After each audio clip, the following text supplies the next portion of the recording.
This is my bedroom ceiling fan, and as you can see, it works quite fine. The only problem I have is light output is absolutely atrocious, and I'm very limited on the kind of bulbs I can use because for some oddball reason, they decided, hey, let's put a lava lamp size socket in a ceiling fan light fixture and make that the main light point of the room. So in this video, I'm going to be showing you guys how to take your fan with that style light socket and putting a full size socket in there. It should only take about 5 to 10 minutes.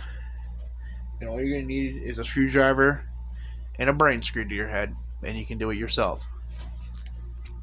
Let's go ahead and start the video. First thing you want to do is kill your power to your fan. Now you can either do the light switch if it's just you at the house, or if it's going to be a room where there's a common area, you can always go to your breaker box and turn off at the breaker. Next step you want to do is take out these 3 screws. There's one on this side as well. Drop the shade. Now that the glass is out, you want to tighten these a little bit so they don't fall out and you lose them.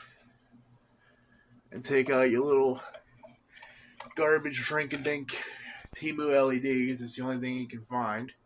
Now, a little disclaimer, there is some light electrical work going on here, so if you're not too confident with this like I am, I would recommend getting an electrician. I've been doing this for years, so to me this is nothing new.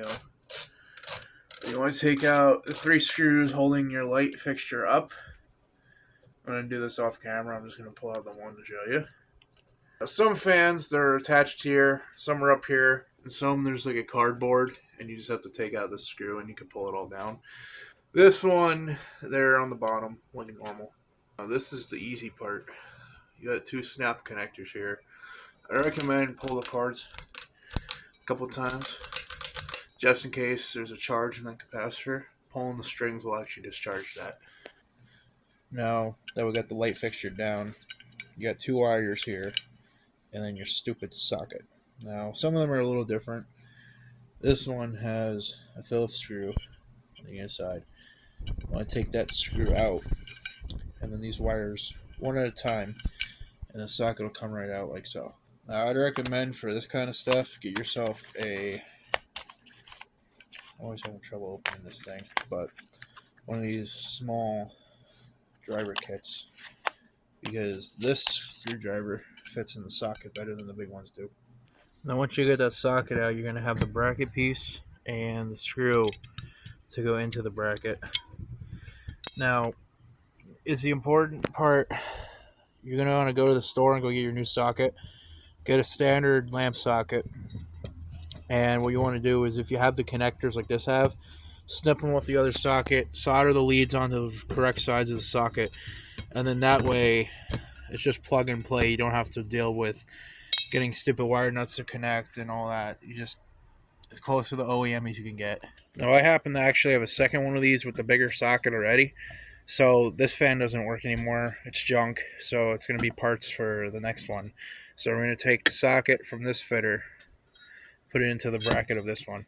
Okay, so now the socket goes into there and you screw it in like such. And now your new socket and hardware are installed. And because it came off of the same model fan, this should just plug and play right into it. So now we're going to go up to the house and basically completely backtrack from what we did before. So instead of disassembling, you're going to do the exact opposite to reassemble.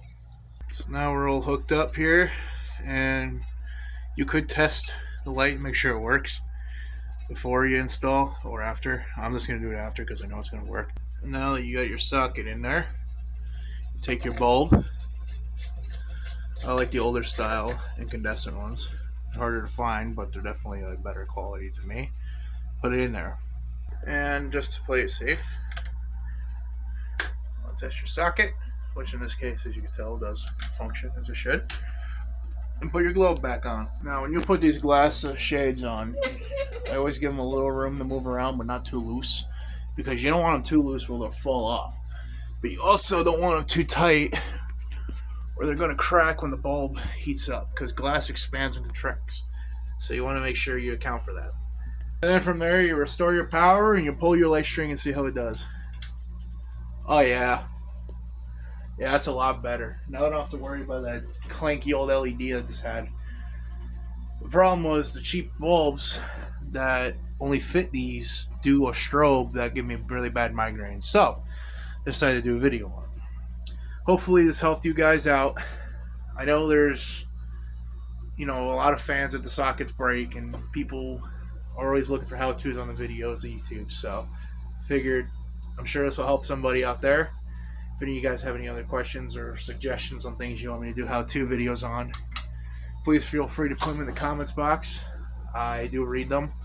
So, I got plenty of fans laying around that need work done here at the house. So, whatever needs work, I'm sure I can make a video of it. See you guys in the next one.